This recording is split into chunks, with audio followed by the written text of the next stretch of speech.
Quelle différence y a-t-il entre un impôt direct et un impôt indirect?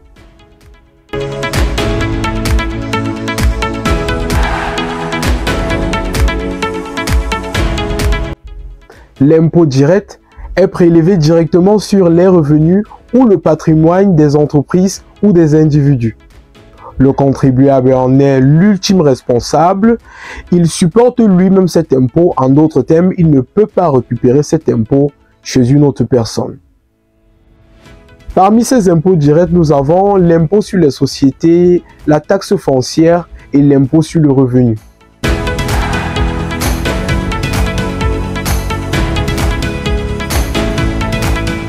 L'impôt indirect est perçu sur les biens et les services. Cet impôt est supporté par le consommateur final, celui-là qui achète le bien dans le but d'utiliser ou dans le but de consommer. L'impôt indirect, c'est cet impôt comme la TVA. Quand vous rentrez dans un supermarché, vous pouvez acheter un bien à 10 000 francs avec une TVA de 1 000 francs. Cependant, le total fera 11 000 francs.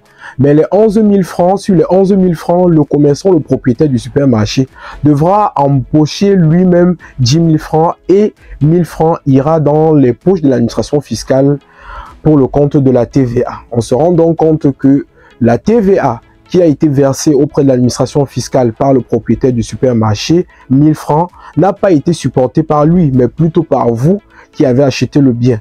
On dit donc que cet impôt est indirect parce que celui qui supporte cet impôt n'est pas celui-là qui verse l'impôt à l'administration fiscale. En d'autres termes, l'impôt indirect, c'est un impôt qui est versé à l'administration fiscale non pas par celui qui supporte cet impôt, mais plutôt par celui qui est chargé de la collecter et de la verser auprès de l'administration fiscale.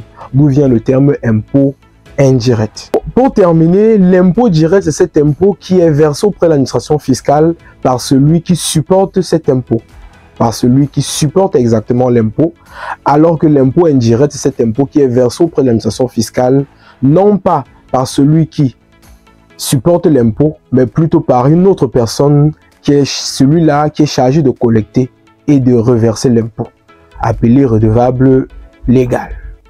À bientôt pour une autre vidéo.